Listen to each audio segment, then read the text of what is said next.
What is up, my dudes? We are back again with another video. If you guys enjoy, make sure to leave a like and consider subscribing.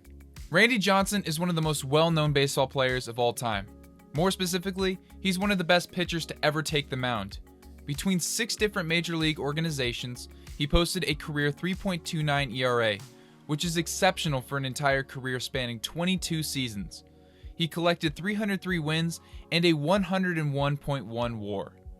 Even more impressive than that, however, is the hardware Randy Johnson has to his name. He is the second most Cy Youngs in history, with 5. In fact, he won 4 in a row. 1999 to 2002 was the reign of Randy. In those 4 years, he averaged 35 starts a year, throwing a combined 31 complete games, 11 of those being shutouts. He averaged 258 innings a season, was a 20-game winner twice, and posted a 2.48 ERA. This has to be one of the greatest stretches of dominance for a pitcher in the game's history, if we're taking into account the fact that the game has changed and different times call for different ways of measuring dominance. For the time, Randy ranked among some of the game's greatest. Considering that he's been out of the league for 13 years now, it's amazing how much the game has changed since he has retired. What's even more surprising about Randy's stretch of dominance was the fact that he was doing it so late in his career. His age 35 to 38 seasons were where he found the most success of his career.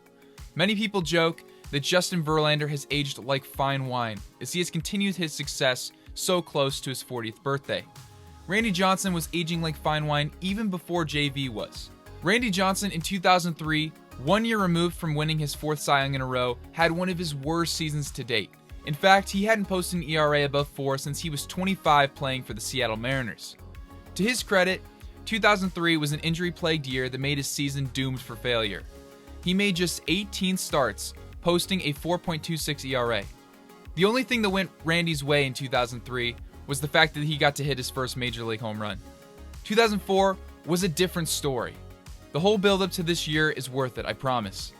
Randy Johnson had a bounce-back year for the ages. Just 1 month into his season, on May 18th, Randy Johnson threw the 17th perfect game in MLB history against the Atlanta Braves and became the oldest player to accomplish the feat at 40 years old. Later that season, he became only the 4th player to reach the 4,000 strikeout milestone. He led the league with a mind-boggling 290 strikeouts. He also led the league in ERA+, FIP, WHIP, hits per 9, and WAR among NL pitchers. Jake Peavy was the only qualified starter to beat the big unit's 2.6 ERA that year, although he did it in nearly 80 less innings than Randy. So who won the Cy Young in 2004? The answer to that question is Roger Clemens of the Houston Astros. Let's compare stats. As you can see from this graphic, there isn't a single major stat that Clemens has the upper hand over Randy Johnson in. Not to say that Clemens didn't have a fine year. He had a great season, one that was definitely worth an all-star nod and Cy Young consideration. So how did Clemens win the award over the big unit? The question that will solve that question is, how did their respective teams do in 2004? Well, the Houston Astros were a lot better than the Diamondbacks. Houston won 92 games that year, good for the lone wildcard spot at the time, and went on to lose Game 7 of the NLCS to the Cardinals, who were then swept in the World Series by the Red Sox to break the curse of the Bambino. The Diamondbacks, on the other hand, had a slightly better season than the 2018 dumpster fire Baltimore Orioles. To put things into perspective, 51 wins is good for a .315 win percentage and a shadow over an otherwise fantastic season for Randy Johnson.